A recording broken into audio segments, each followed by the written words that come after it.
अस्सलामुअलैकुम। HBs news के साथ मैं हूं आमना बलोच। आइए नज़र डालते हैं आज की अहम खबरों पर।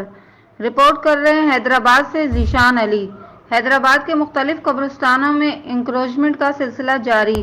फातिमा साइमा का लतीफ़ाबाद, टिंडो यूसुफ और दीगर कब्रिस्तानों का दौरा जारी।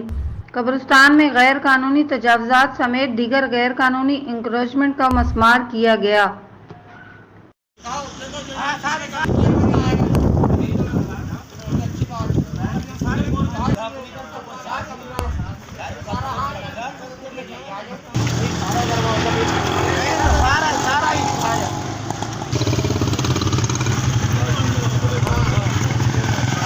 सर ये कब्रें तीन है। ये बात सुने, ये जी ये सारी जगह रुकी है, 3 कब्रें इसमें, ठीक है।